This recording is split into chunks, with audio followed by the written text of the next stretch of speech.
বিস্তারিত জানাতে এই মুহূর্তে মগবাজার এলাকায় আছেন সহকর্মী ওয়ালুল সাকিব। সরাসরি যাচ্ছি তার কাছে। সকাল থেকে আমি যে কয়েকটি ফিলিং স্টেশনে ঘুরেছি তার চেয়ে কিন্তু এই মুহূর্তে যে ফিলিং স্টেশনে রয়েছি তার চিত্রটা আরও বেশি ভোগান্তির আমি খুঁজে পেয়েছি। এখানে একটু দেখানোর চেষ্টা করছি যে এখানের যে গাড়ির লাইন, গাড়ির সারি, সেটি কিন্তু আমি যে সকাল থেকে যে কটি স্টেশনে ঘুরেছি তার চেয়ে অনেক বেশি দীর্ঘ। এখানে কিন্তু আমি বলা যায় আধা কিলোমিটারের বেশি কিন্তু যে দীর্ঘ গাড়ির সারি পড়ে গেছে এবং এখানকার যারা চালক রয়েছেন তারা বলছেন যে 4 থেকে 5 ঘন্টার মতো কিন্তু অপেক্ষার পর তাদের কাঙ্ক্ষিত গ্যাস তারা পাচ্ছেন।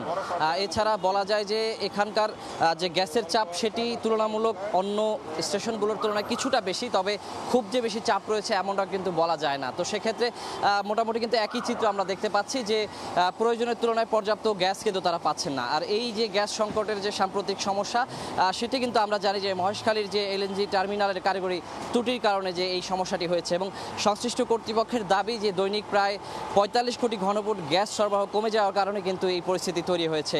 আর এছাড়া একটু জানিয়ে রাখি যে সাধারণভাবে স্বাভাবিক সময়ে যে গ্যাসের চাহিদা দৈনিক প্রায় 380 কোটি ঘনফুট কিন্তু গ্যাসের চাহিদা থাকে, সেই তুলনায় কিন্তু স্বাভাবিক সময়েই তুলনামূলক কম 260 থেকে 70 কোটি ঘনফুট গ্যাস কিন্তু সরবরাহ হয়ে থাকে। সেই তুলনায় এখন কিন্তু সেটি আরও কমে গেছে। এই কারণেই কিন্তু আমরা জানি যে এই সংকটটি তৈরি হয়েছে।